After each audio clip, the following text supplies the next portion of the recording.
दिव्यांगांच्या अंतर्गत जी भरती झालेली आहे त्यामध्ये मेडिकल व्हेरिफिकेशन करायला जेव्हा परत एकदा त्यांना सांगण्यात आलं, बहुतांश लोक जे कर्मचारी आहेत ते आलेच नाहीत. जे आले त्यामधले सुद्धा 5 लोक हे दिव्यांगच नव्हते किंवा त्यांची डिसेबिलिटी ही 40% कमी होती. हे वृत्तपत्रात आलेलं आहे. त्यामुळे माझे यामध्ये 2 प्रश्न आहेत. एक तर जी हॉस्पिटल ही खोटी दिव्यांगांची सर्टिफिकेट देत आहेत, ज्याच्यामुळे जे खरे दिव्यांग आहेत ज्यांच्यावर अन्याय होतोय, या हॉस्पिटल्सवर कुठेतरी चाप लावण्याकरता आपण काही कारवाई करणार का?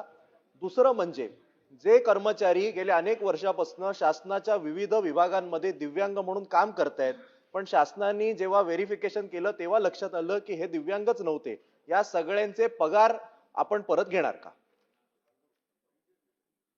सन्माननीय अध्यक्ष महोदय, सन्माननीय सदस्य वरुण सरदेसाईंनी जो मुद्दा मांडला त्याच्यामध्ये मुंबई महानगरपालिकेच्या बाबतीमध्ये 11 जणांचा रिव्ह्यू झालेला आहे. पण उर्वरित देखील दिव्यांगांचा जर रिव्ह्यू घ्यायचा असेल तर ती रिव्ह्यू घेण्याची प्रक्रिया आयुक्तांना सुरू करायला आपण सांगू.